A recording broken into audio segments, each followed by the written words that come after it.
এসেছে। আমি অনেক বই লিখিনি ঠিক, আমার এর আগে ৩টে বই বেরিয়েছে, এর আগে ৩টে বই মেলাতে, আর এটা আমার ৪র্থ বই। আমার এই বই মেলায় যে বইটি বেরিয়েছে, বইটির নাম ক্লান্তি চেয়েছে ক্ষমা। এটি একটি কবিতার বই। দর্শকদের কাছে তো এটা সাড়া পাচ্ছি অবশ্যই।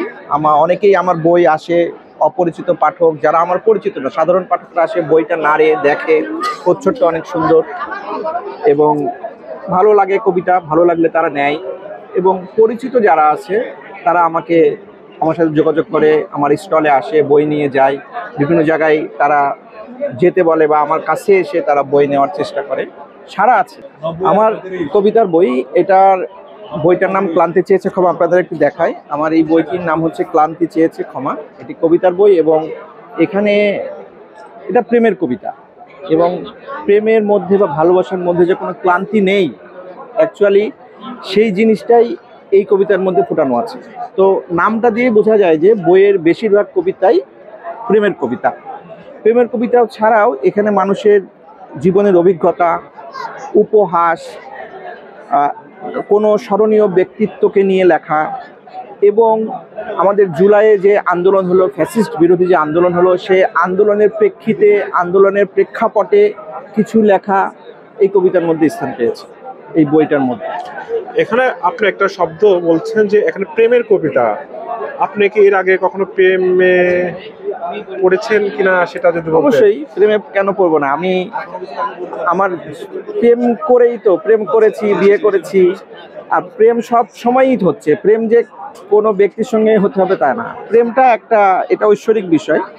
প্রেম আছে বলেই প্রেমের কবিতা আসে। আমাদের যে ভাবি রয়েছে সেটা আপনার বিবাহিত মানে রিলেশন না আপনার পারিবারিক ভাবে করা, সেটা যদি জানতে চাই। সেটা আমার প্রেম করেই বিয়ে করা। আমার এর আগে একটা বই ছিল বইমেলাতে, প্রেম করা বউ, এবং সেই বইটাতে আমি তাকে নিয়েই কবিতা লেখা, প্রেম করা বউ। এবং আমার এই বইতেও একটা কবিতা আছে, প্রেম করা বউ।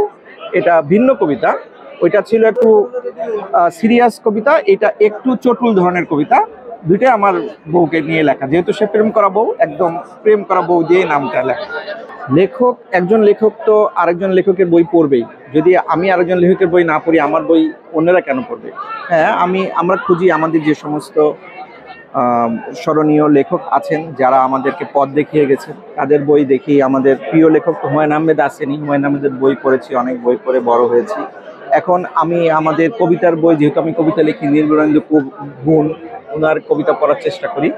এছাড়া আমার সমসাময়িক লেখকদের মধ্যে সাদত হোসেন আছেন, ওনার বইটা পরিচিতের মধ্যে, ওনার বইটা নেই। এছাড়াও অনেক অপরিচিত লেখক আছেন, কবি আছেন, বন্ধু বান্ধবের মধ্যে আছেন, যাদের বই বের হইলেই একটা করে নেওয়া হয়, দেখা হয় তারা কি লিখেছে। ভ্রমণ কাহিনী আছে, এর মধ্যে কবিতার বই আছে, গল্পের বই আছে, এগুলা সংগ্রহ করা হয়। বিভিন্ন দুই একটা প্রতিষ্ঠান থেকে, দুই একটা প্রকাশন থেকে অন্যদের বই বেরিয়েছে, আমি কালেক্ট করেছি, আরও কালেক্ট করব।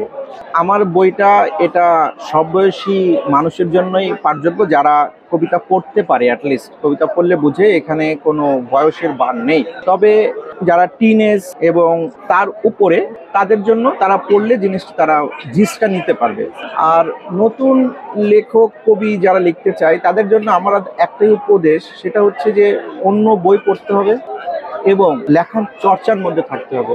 লেখার চর্চার মধ্যে থাকলেই লেখা আসবে। আমি আজকে লিখলাম, তারপরে 6 মাস পরে লিখলাম আর একটা, তাহলে লেখা হবে না, লেখা উন্নতিও হবে না, লেখা বেরো হবে না। লেখার জন্য লেখার চর্চার মধ্যে থাকতে হবে, আপনাকে প্রকৃতি দেখতে হবে, চারিদিকে দেখতে হবে কি হচ্ছে, জিনিসটাকে নিতে হবে, তবেই আপনি লিখতে পারবেন। আমার একটাই উদ্দেশ্য, দর্শক যারা আছেন আপনারা বইমেলায় আসুন, বই নিন, বই পড়ুন। এখানে যারা বই লিখেছে তারা উৎসাহিত হবে, যারা প্রকাশক এখানে স্টল দিয়েছে তারা তাদের এই এক একটা স্টলের পিছনে অনেক শ্রম, অর্থ ব্যয় হয়েছে। এইভাবে যদি আপনারা বই নেন, তারা উৎসাহিত হবে ভবিষ্যতে এই বইয়ের প্রকাশনাটাকে জীবিত রাখতে। আপনারা আসুন, বই পড়ুন, বই পড়ে কেউ দেউলিয়া হয় না, বই কিনলেও কেউ দেউলিয়া হয় না। সো আপনারা আসুন এইখানে বইমেলাতে। আর আমার এই বইটি বের হয়েছে বই উদ্যান থেকে, 262 নম্বর স্টল। এখানে আসলে আপনারা আমার বইটি পাবেন, অন্যদের বইও নিবেন।